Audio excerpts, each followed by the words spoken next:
Olá, sou o professor Wilson, professor de História, e hoje nós estamos aqui para discutirmos a construção da identidade nacional brasileira e a queda da monarquia no Brasil, ambos acontecidos no século XIX, como projetos.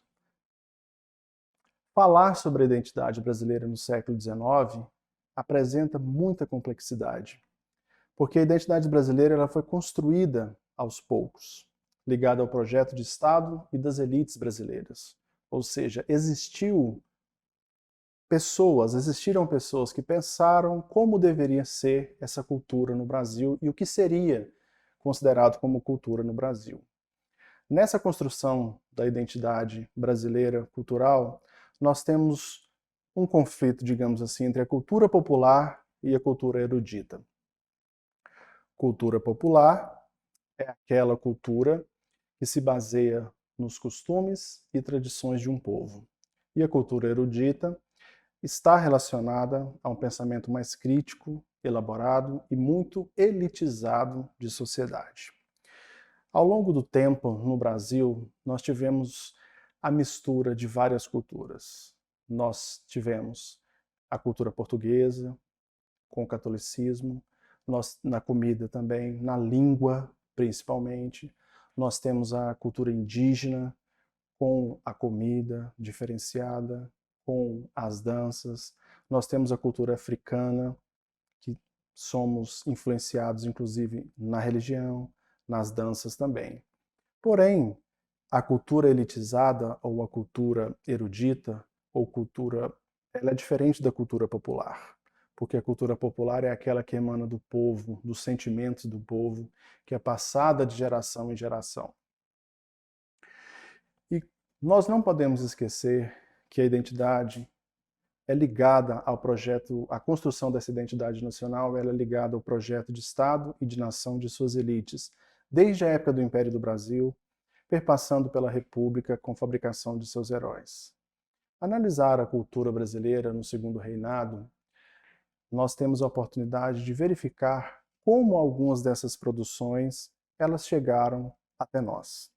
No final do século XIX, a vida cultural foi bastante influenciada pelas transformações políticas, sociais e ocorridas no Brasil.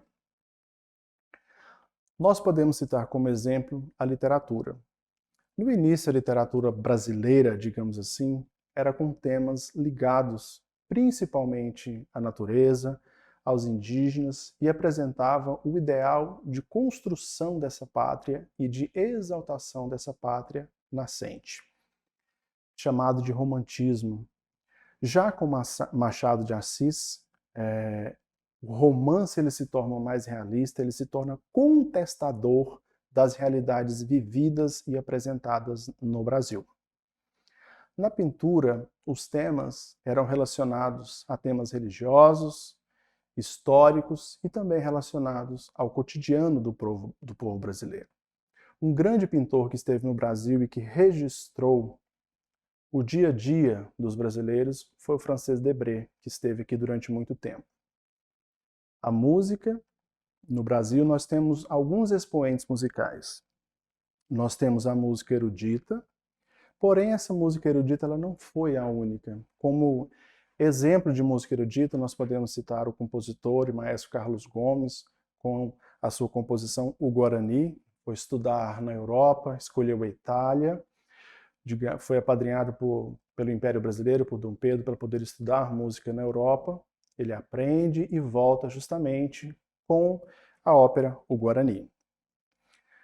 Porém, nós não podemos deixar de destacar a existência de diferentes ritmos e danças existentes no Brasil, como o frevo e o machixe.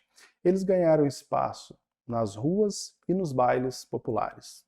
O frevo nasceu em Pernambuco no final do século XIX, o machixe nasceu no Rio de Janeiro, no final também do século XIX, ambos sob grande influência de ritmos afro-brasileiros.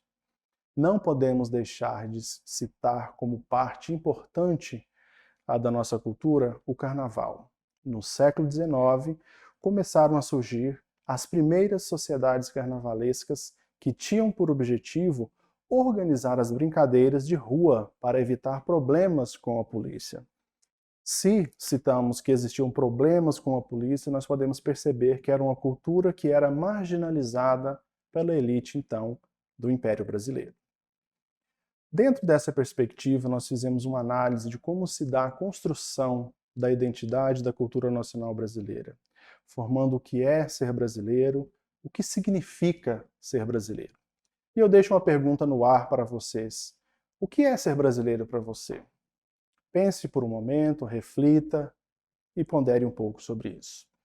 Nós falaremos agora sobre como se deu a queda da monarquia no Brasil. Geralmente é citado que a base de sustentação da monarquia existia um tripé, que é chamada a religião, os militares e os grandes cafeicultores brasileiros que mantinham esses cafezais à custa do trabalho escravo. À medida que um a um dessas sustentações elas foram caindo, por fim a monarquia caiu. A questão religiosa, ela é citada no Brasil, na história do Brasil, justamente porque cabia ao imperador decidir no Brasil, como a religião oficial no Brasil era a religião católica, cabia ao imperador aceitar ou não as determinações que vinham da Igreja Católica, da sede da Igreja Católica. Esse aceitamento ele era chamado de beneplácito. O imperador ele podia aceitar ou não. E, numa outra instância, o governador também tinha a obrigação, digamos assim, pelo poder que ele tinha, de indicar bispos a grandes cargos da Igreja Católica no Brasil, chamado de padroado. O que acontece é que com a bula Sílabus, lá no século XIX, em 64, o Papa Pio IX ele determina justamente o afastamento, dos maçons, de quem era maçom, a não frequentar os cultos, a não serem reconhecidos nos cultos da Igreja Católica. O próprio imperador era maçom, e ele não acata essa decisão do Papa. Isso gera um descontentamento em alguns bispos, eles são presos, a mando do imperador, e o que acontece é que o império perde essa base de sustentação, que era o apoio que recebia da Igreja. Nós podemos levantar também, como um dos motivos da queda da monarquia, a questão militar. O exército brasileiro ele sai da Guerra do Paraguai, e justamente em 1870 ele sai da Guerra do Paraguai fortalecido, com ideias iluministas.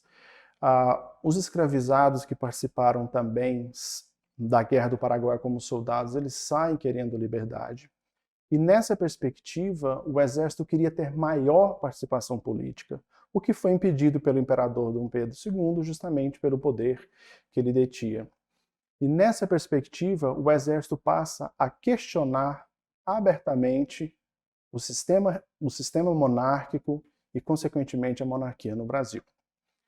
Como a questão abolicionista favoreceu, desde a criação da Lei do Ventre Livre, em 1871, nós temos uma certa rixa entre os grandes produtores de café e o Império Brasileiro, que culmina justamente com a Lei Áurea, com a publicação da Lei Áurea, que extinguiu justamente a escravidão no Brasil. Dessa forma, o imperador e o império, a monarquia, perde essa base de sustentação que eles tinham. Nessa perspectiva, esses grandes cafeicultores, chamados de barões do café, eles vão se aliar aos políticos do Partido Republicano e justamente com o Marechal Deodoro da Fonseca, no dia 15 de novembro de 1889, eles aplicam um golpe e acabam derrubando a monarquia brasileira e, consequentemente, mudando o sistema de governo do Brasil de monarquia para a república.